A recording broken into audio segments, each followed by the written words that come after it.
Om Shanti. Today I'm very honored to introduce Sister Sheilu to all of you. So Sheilu Ben has been born in the year 1948 in Mumbai, and in 1960 Didi came in contact with Brahma Kumaris at the age of 12. So her deep interest in spirituality led her to study Raj Yoga meditation along with her Lokik education, and she graduated from Bombay University in the year 1969, and immediately after that she surrendered her life to the service of humanity. So from the years 1970 to 74, Didi has been serving in various parts in India, in Mumbai, Hyderabad, Bangalore and Kathmandu. And from 1974 to 76, Didi has been sent to Africa, and she has been instrumental in founding many centers in Africa as well as Mauritius. And from 76 on, Didi is based in the headquarters. So Didi has been a senior faculty member in teaching Raj Yoga to newcomers in all the 4 campuses. And also Didi is the coordinator of education wing of Raj Yoga Education and Research Foundation. And Didi has been a broadcaster on various television channels. Didi is also a very effective interpreter and a very popular orator. So Didi has traveled extensively in all 5 continents in over 70 countries, explaining Raj Yoga knowledge to various backgrounds and on different international platforms. So today we are very fortunate, Didi is with us, and Didi would share on the topic, deepening my relationship with one Baba. Om Shanti.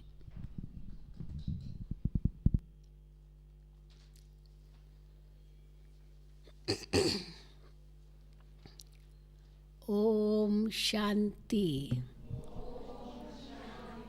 Please respond, everyone. Om Shanti. Om Shanti.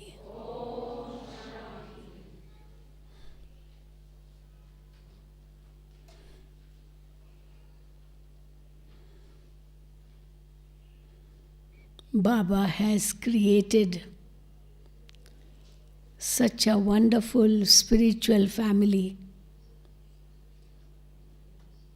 and all of us say with that firm faith that we are one world family. God is our Father, Shiv Baba is our Father, Brahma Baba is our Mother, Brahma, so Brahma Baba is the Mother, and we are their children. There is no other relationship amongst ourselves. Just brothers, sisters, and one mother, father, that's all. No maternal uncles, paternal uncles, mother-in-law, father-in-law, sister-in-law, nothing of that sort. Just one world family. So when we have this consciousness, we rise above all the limitations of religion, caste, creed, color, language, nationality, whatsoever. Because in today's world, people say there's so much of variety, so much of diversity, and because of too much of diversity or variety, it is not easy to make everyone become alike and one, or to consider it to be one family. On the contrary, in the world today, even the families are dividing. they are becoming nuclear families. So we see that family life in the world is going from bad to worse. And here, Baba has made one world family. And what is the basis of that? Otherwise, so much of diversity. But what is the basis of having that awareness that this is one world family? It is the knowledge of the soul. Because where souls are concerned, although there is diversity, each soul is unique, different, special. Each one's karmas are different, sanskars are different, features are different. But spiritually, we are all points of light. So we can say spiritually we are all alike in form. Physically, of course not. But spiritually, we are all alike in form. We all come from the same home, Paramdham. And our virtues, qualities are also alike. Each one is an embodiment of purity, peace, happiness, love, power, bliss. Each soul is that. And therefore, in these three things, there is no difference. We all are points of light. We all come from the same abode. Our home is the same. Our form is the same. And our qualities are also the same. So everything is alike. But how did we feel that? Only when we got the awareness of the self, the soul. And along with the awareness of the soul, we got the awareness of God. How God is my Father. And we added to that yes, Brahma is our mother. And therefore, it is one family. And then as we go deeper and deeper, we are able to deepen that relationship. As Baba says, if God is our Father, then Father means inheritance. The other day also Baba said that people say that God has created us. That means He's our Father. Father creates the children. So if God is our Father, He has created us, then He is also supposed to give us inheritance. And inheritance means that which gives happiness. And yes, we say, yes, God does give inheritance. People just say that God has created us, that's all. Our Father which art in heaven, they say that. But then Father means inheritance, Baba says. Where is the question of inheritance? There is no inheritance, because inheritance means something which gives happiness, which gives us plenitude, that's inheritance. But today each one is experiencing sorrow, misery, pain, they are suffering. So where is their inheritance? So Baba says, actually what people have been saying on the path of devotion was just namesake, just for name, that God is our Father. Neither did they know the Father, nor did they ever have the awareness that the Father means inheritance. But when God comes and He creates mouth-born children, Then he says, children, I have given you a new birth, a new spiritual birth. And because you have become my spiritual children, because you have died alive from that old world, you have taken a new birth, a new life, I also give you inheritance. So Baba says, always keep your inheritance in your mind. In one eye keep the Father, in the other eye keep the inheritance of heaven. So if Baba in one eye, inheritance in the other eye, then we will see nothing else. Just Baba and his inheritance. Or sometimes Baba says home, Paramdham and Golden Age. That's all. These eyes should see only these two things and nothing else. But that is possible only when we have that full faith. It's not blind faith. People just have blind faith. They just say for namesake that, yes, God is my Father and God has created me. That's all. But then here we say it with that faith that God has given us a new birth, a spiritual birth. We are now the mouth-born progeny of Brahma, the direct creation of Brahma. Or the other day, as Baba mentioned, that you are now the thought progeny of Brahma. Because Brahma Baba, when he was in this corporeal form, he mentioned in the Murlis, many children will come, more and more children will come. Your centers will be opened in foreign lands, in other countries. And there are many children there too who will understand this knowledge and take inheritance from Baba. And therefore, Baba calls the double foreigners as thought-born progeny. Because no double foreigner was born spiritually in the presence of Brahma Baba.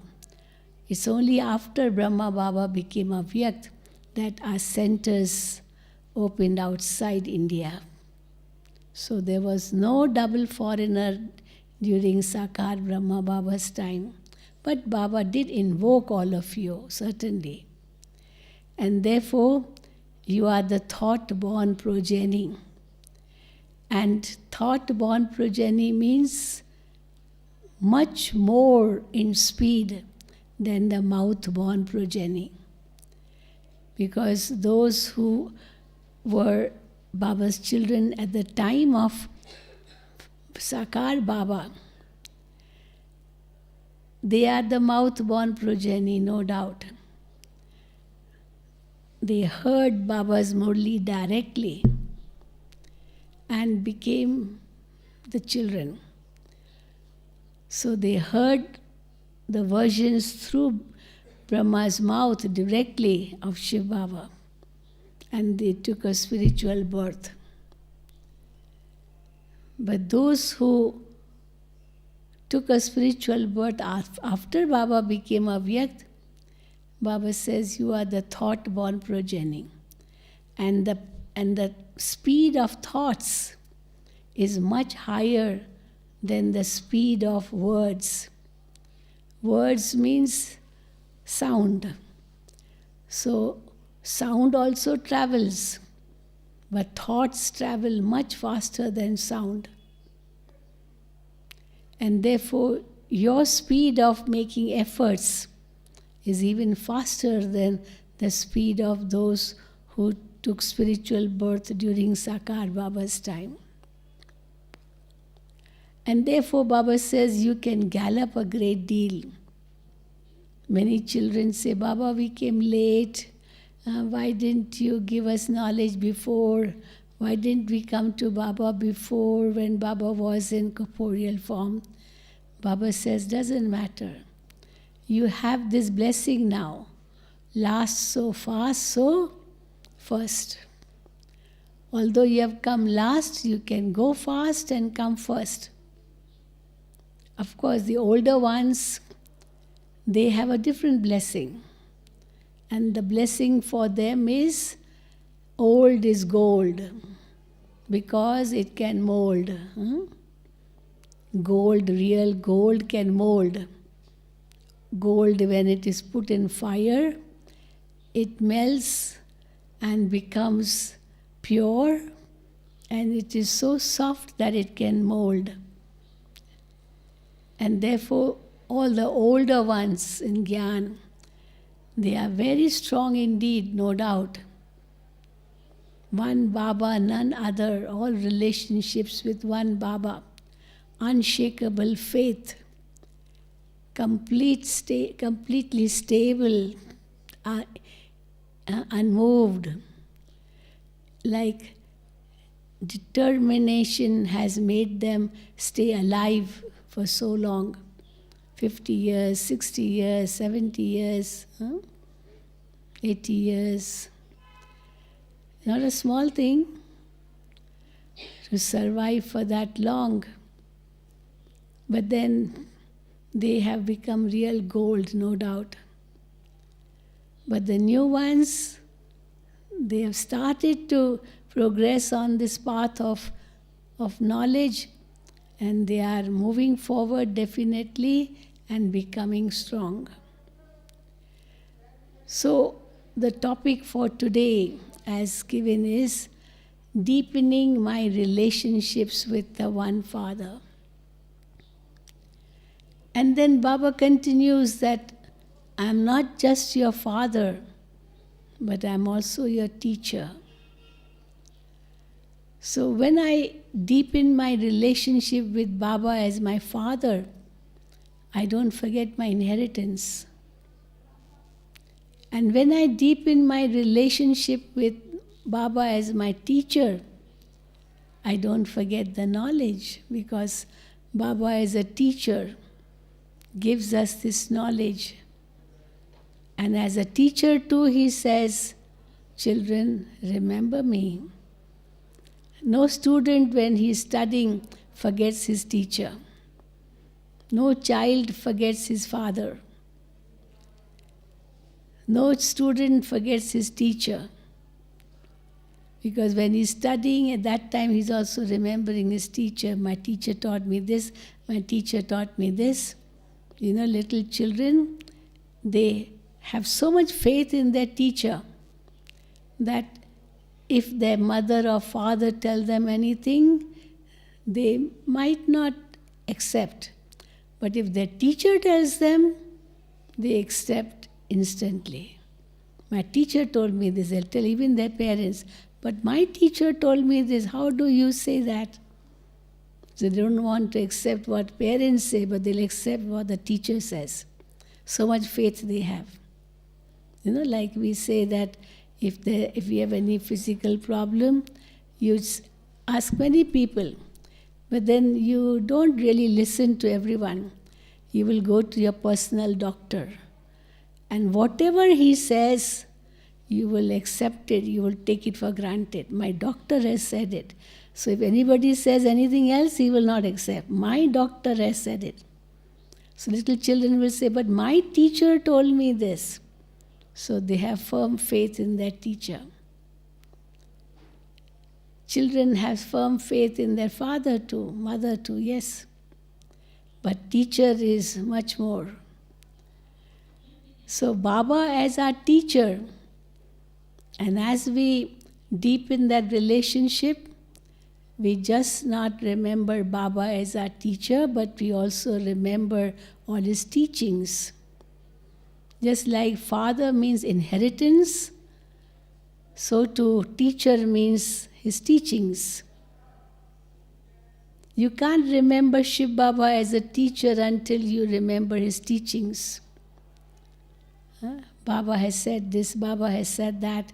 So it's like Baba as your teacher has taught you this, and therefore you remember him as your teacher. And therefore Baba says, also remember the study. You are students. Don't forget that you are students. A student means who's always studying. He has his books with him all the time. All the time his mind is in the study. That's the meaning of a student. A student will not waste his time here and there, especially when his exams are coming close. He's so concerned about his studies because he has to go, he has to get flying colors in his exams, and therefore he will pay full attention to his studies. He won't waste his time. He will keep on churning the study, the knowledge, or whatever the teacher has taught him, the teachings. So Baba says, when you remember me as your father, do not forget the inheritance. When you remember me as your teacher, do not forget the teachings which I give you. And then Baba says, I am your Satguru. So what does a guru do? Guru is the one who guides. Guru is the one who uplifts. Guru is the one who grants salvation. Guru is the one who tells about the next birth, how you can make your life worthwhile in order to get a fortune in your next birth too. A guru will teach the karma philosophy and will open the eyes of his disciple, tell him what he should do and what he should not do, tell him what is good and what is bad for him. So the guru not only uplifts his present life, but he also uplifts his future life. He teaches him the karma philosophy. Because whatever karma we do in this life, we will definitely reap in the next life. That's why, when a child is born, what is it said? For a child who is just born, it is said that he has brought his fortune with him. He has brought his good luck with him. But how did he get that good luck or fortune? From the karmas he did in his past life. And then when a person dies, it is said he has taken his karma with him. Usually it is said that a person comes alone and goes alone. He comes empty-handed and leaves the world empty-handed. But then if we understand the soul, we will not say this empty-handed. Because soul has mind, intellect, sanskars, and sanskars are based on karmas. And therefore, for the soul it will be said that that soul has carried its karmas of that life. So when a person dies, he takes his karmas with him in the form of sanskars. And accordingly, he gets a new life, a new birth. And when a child is born, it is said he has brought his fortune. Because this fortune is based on the karmas of his past life. So that fate is with him all the time, based on his karmas. So this is a wonderful cycle. And who opens our third eye of wisdom? It is the Sadguru. So Baba, as a Sadguru, he guides us home. He uplifts us spiritually. He gives us an understanding of how to create good karma. He enlightens us. For parents and teachers, we can say that they teach us manners, no doubt.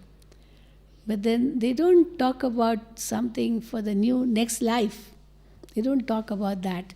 They talk only about the present life. A father is father only for one life, one birth. He won't be the father in my next birth. And father means the karmic accounts. All physical relationships are based on karmic accounts.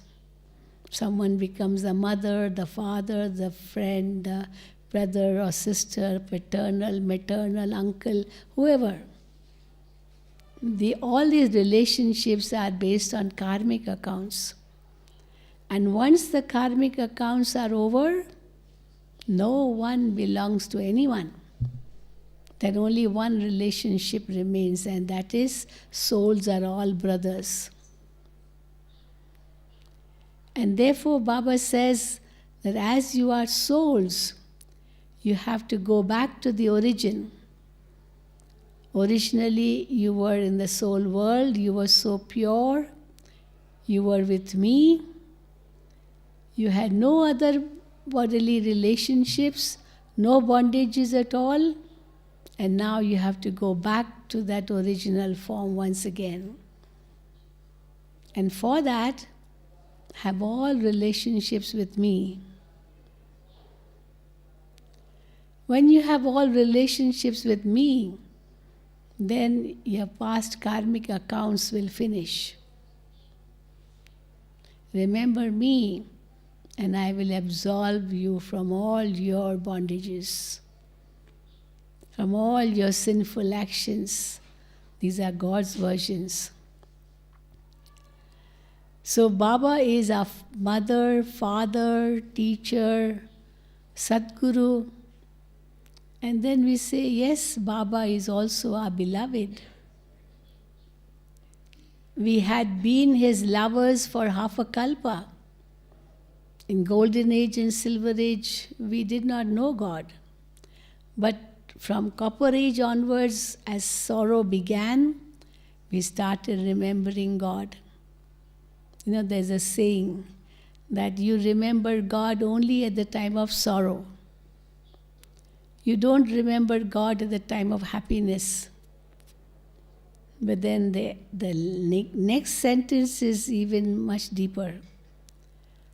The next sentence is that if you remember God at the time of happiness, then you will never get sorrow. One is that you remember God only in sorrow. You don't remember God in happiness. But if you remember God in happiness, then you will never get sorrow. Why you will never get sorrow? Because in happiness people forget what they are doing and they commit so many sinful actions and then again experience sorrow. But as we get Baba's Gyan, we experience that happiness and then we also check ourselves. We change ourselves. We conquer Maya. And thereby we don't experience sorrow. You know, many people say that why did we have to fall? Why didn't we stay in golden age all the time? Why wasn't this world all the time golden age? Why did we have to come down the ladder? But then Baba says that this is part of the drama. We have to go through golden, silver, copper, iron stages. But if we would have been in golden age and then also remembering God at that time, then silver age, copper age, iron age would not come. Because we would not come down the ladder. But that's not possible because it's not in the drama like that we remember God even in golden age. Because if we did, we would not come down the ladder. Because if we remember in happiness, then there is no question of sorrow at all. But again, in the drama, we forget when we are in happiness. And we remember God only in sorrow to give us happiness. And that's why God has to come. Because if there would be no sorrow, then God would not have to come also. Is it not? But He has to come, so there has to be sorrow.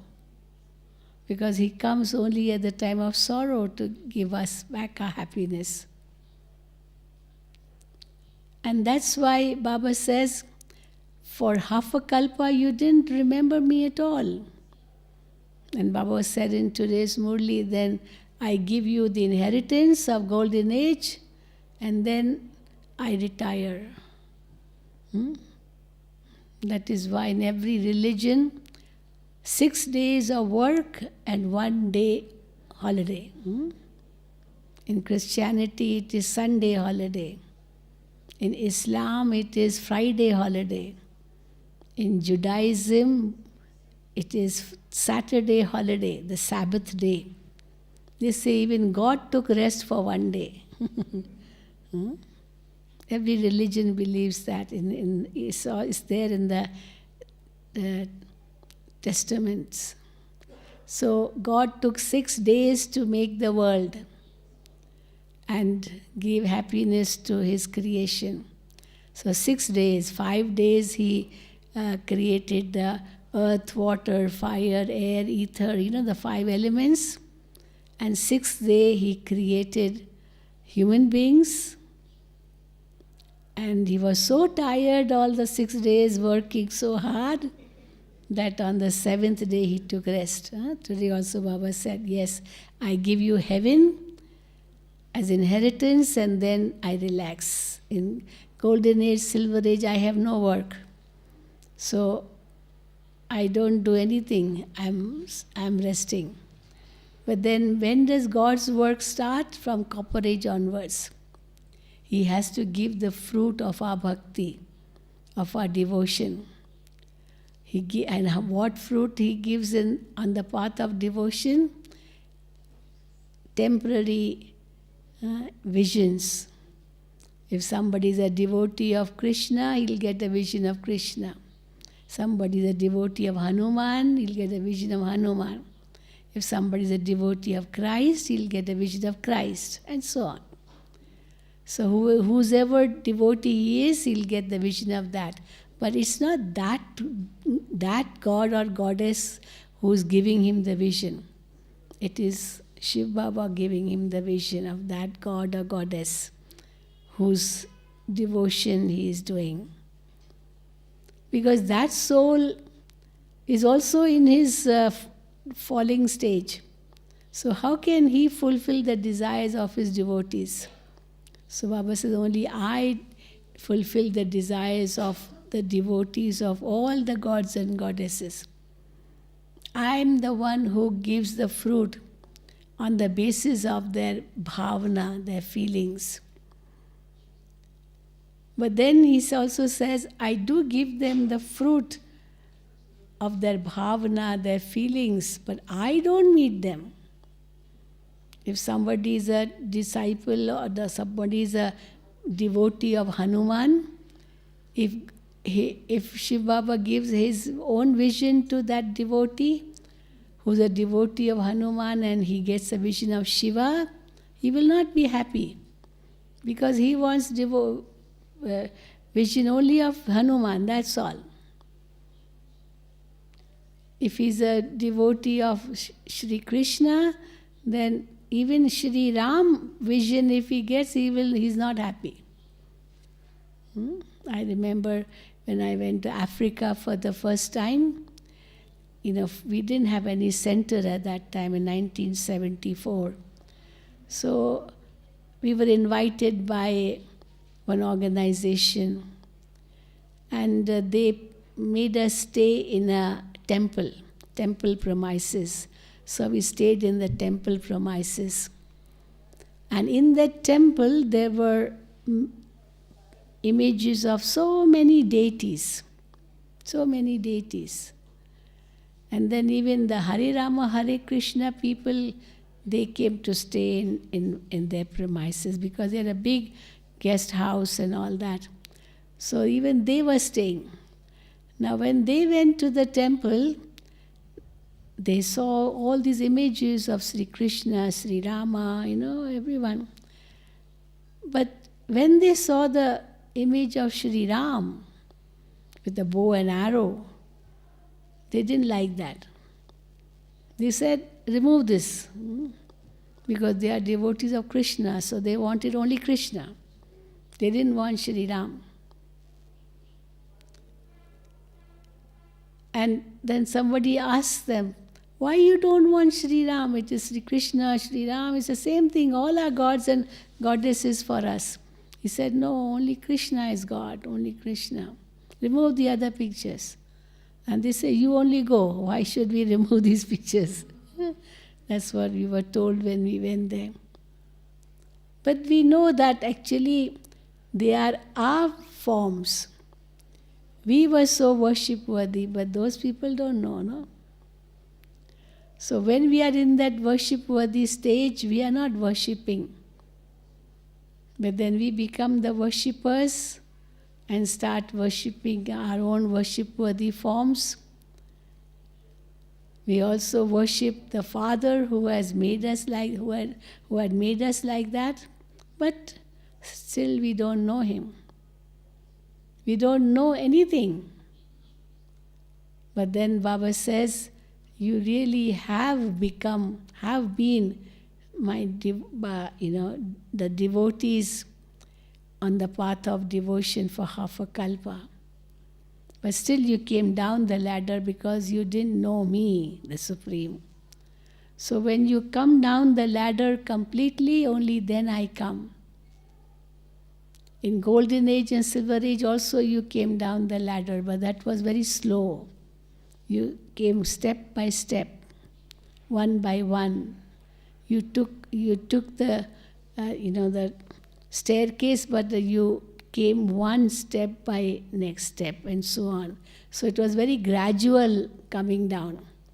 From 16 celestial degrees complete, you came down to 14 degrees in 2 ages. But then when you came in Copper Age, you didn't just come down the ladder step by step, but you fell. One is coming down the ladder step by step, and the other is falling from the steps. So what happens when one falls? He slips and he falls. He will fall down. And by the time he reaches the end of the ladder or the staircase, he has broken his limbs. He has broken his bones. So Baba says, when you come down this ladder, you fall from Copper Age onwards, and as you reach the end of Iron Age, you are like totally exhausted, totally you have broken all your bones, and you become completely degraded. And then only I come and take you back. I make you be in a lift. So when you come down, you're coming down on the staircase, from the staircase. But when you go up, you go in a lift. So Baba takes us in a lift back home. But we have to come down the ladder. Only then Baba will come in the world to uplift us and take us back home. So Baba says, for half a kalpa you had been my devotees. You were my lovers. I was your beloved. And now I have come to take you back home. What happens when the marriage takes place? The girl is taken by the boy to his home. The girl goes to her husband's home. He comes to take her home. So Baba, our beloved, the husband of all husbands, he has come to take us home. But then he says, you have become so ugly. You have become so dirty. How can I take you home? You must first become pure. You must first clean yourself. Only then I can take you back home. We also give an example of a small child. The mother, puts on good clothes on him, gives him good food. He's small, he doesn't go to school yet. So he's playing whole day. But first she makes him ready and then says, okay child, go and play. Because there are other children playing, so the mother sends him to play. But then as he's playing, he plays and plays and plays and plays. He forgets that he has also to return home. Like Baba said in today's Murli, that people, they travel, they have business abroad, so they are traveling for maybe 7-8 years. They don't come back to their country. They don't come back to their own hometown. So they're traveling. But then when they have finished their traveling, they remember their home because they know they have to go back home. And here also you had been travelers. You were traveling in this world. 84 verse you traveled. And now when it's time to return home, you don't want to return home because you like this world. So that similarly a small child, he's playing and he's so engrossed in that play, it becomes evening. His mother tells him, come on child, come home. Time to come home. Time to take a bath. Time to have your dinner. Come home.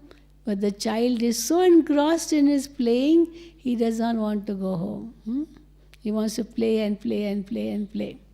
Even if he falls down, even if he makes himself dirty, but he still wants to play and play. So we souls also were like that, no? We want to still be in this world. We don't want to return home. We have forgotten our home. But then what does the mother do?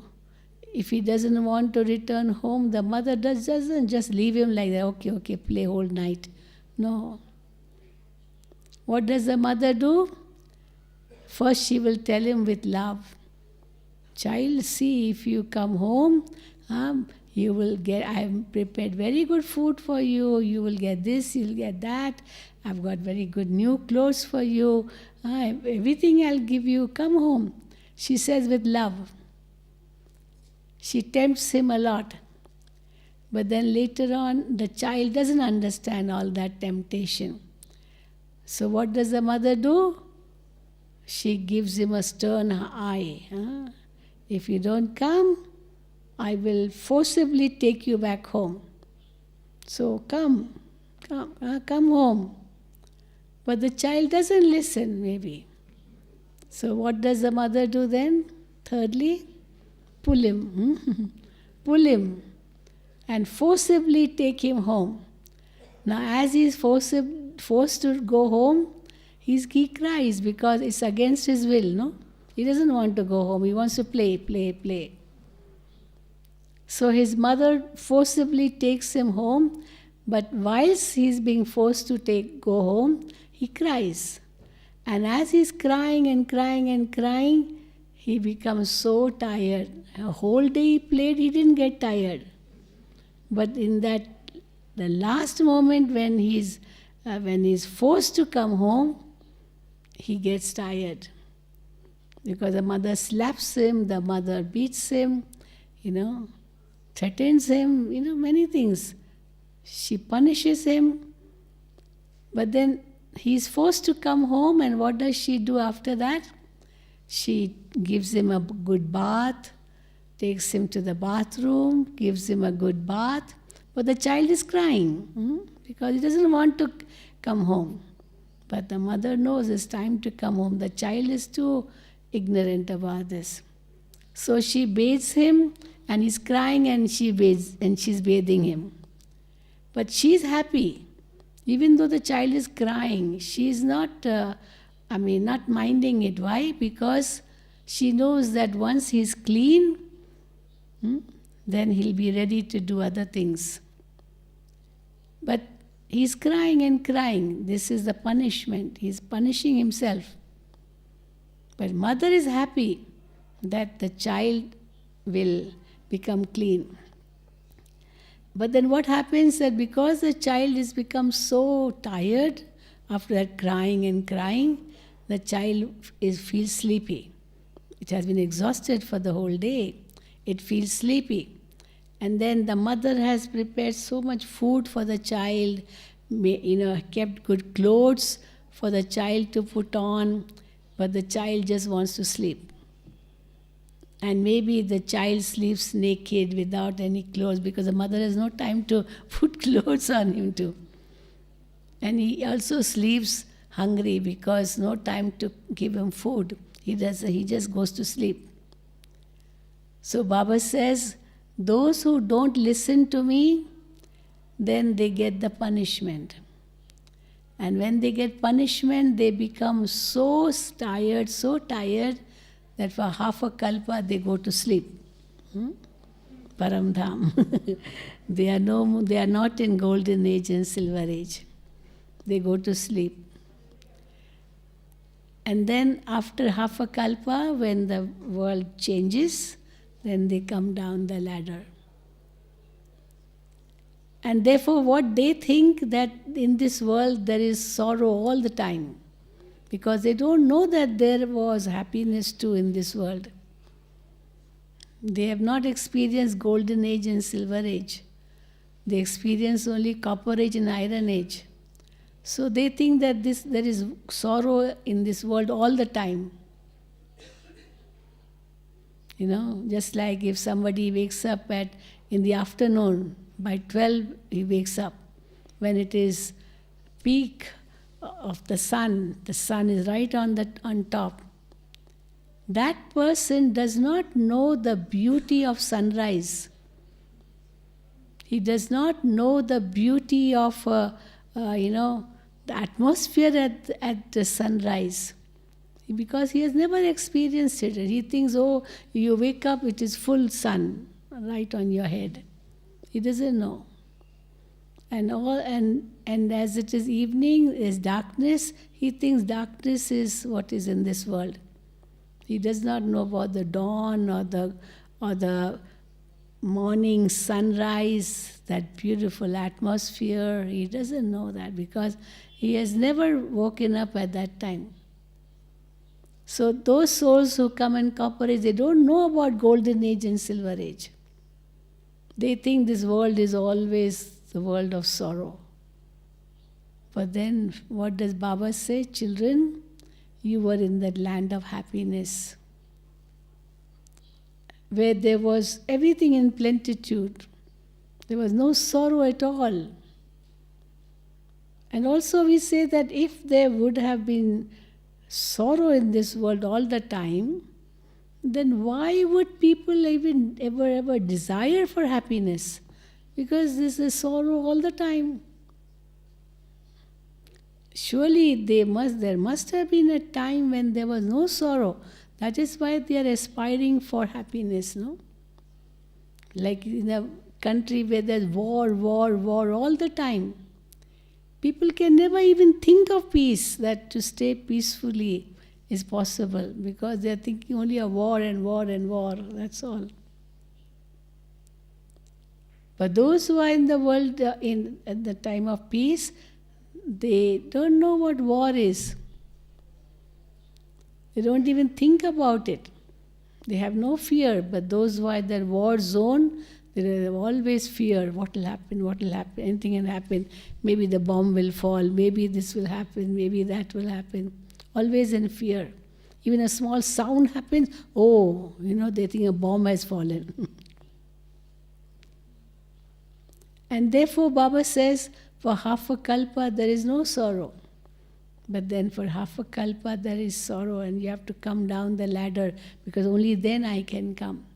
So you were not my devotees, but you were also my brides who had to come down the ladder. And I come as a bridegroom and take you back home. You are my lovers and I am your beloved. And I come at this time to take you home. So how to strengthen this relationship of lover and beloved? by having the awareness that yes, Baba is now adorning me, decorating me. How does Baba decorate me? You know, when a girl is getting married, in India at least, this is the custom, that she is decorated right from top till bottom. Right from top, from right here, she is decorated, even in her hair, there's chindi. And then right from top till the toe and the fingers of the leg, that is decorated. For the head, for the forehead, for the eyes, then ears, then nose, then neck, and also, hands and waist, and so much. We say Sola Shringar, 16 types of decoration from head to toe. And she goes to her husband's house in that decorated form. So Baba says this is actually in a remembrance of the soul being adorned with all the adornments of virtues and powers with the help of knowledge. So now that bridegroom has come to take us back home, and Baba is saying, now adorn yourselves with these virtues. How do you adorn your eyes? They wear the antimony, that black color to make the eyes look beautiful. So Baba says it is the antimony of knowledge. And thereby you make your eyes so peaceful, so soothing, that you see everyone as souls. Otherwise, these eyes show a lot of anger. Whatever is in the mind is visible through the eyes.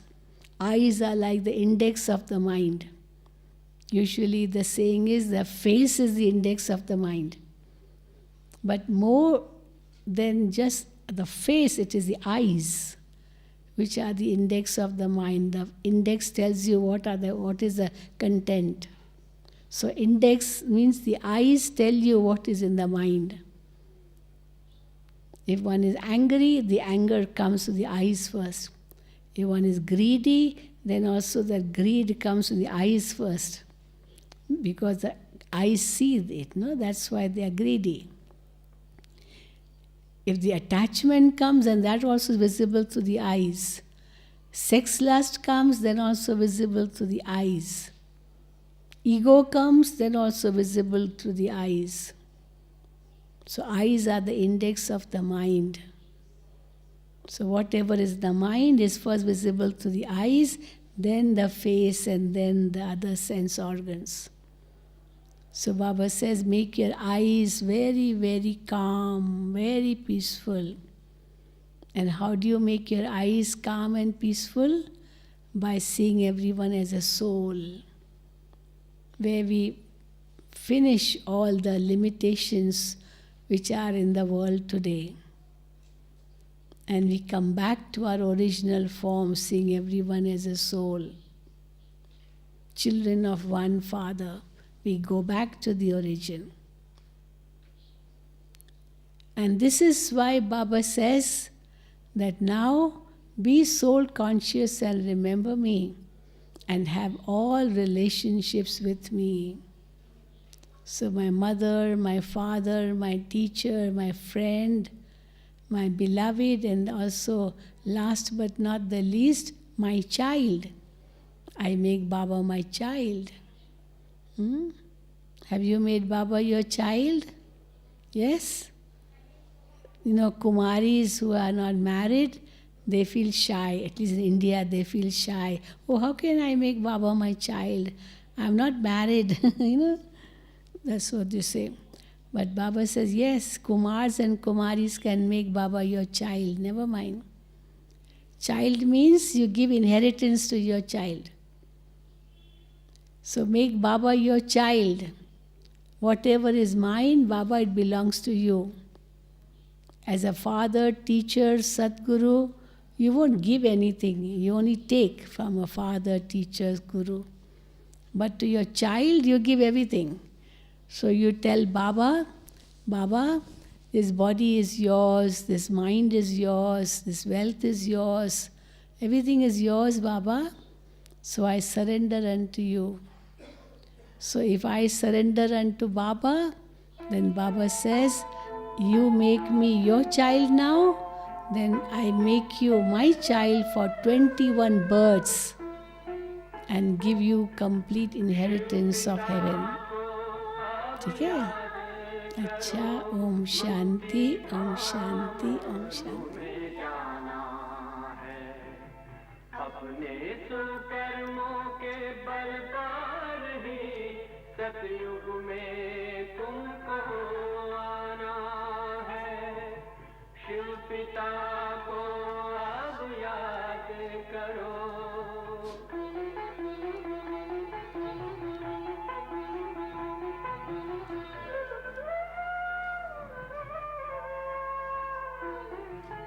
ये संगम का स्वर्णिम युग है. शिव पिता फिर से आया है. ब्रह्मामुख से शिव बाबा ने वही गीता ज्ञान सुनाया है. कलयुग का अंत अब आया है. विकराल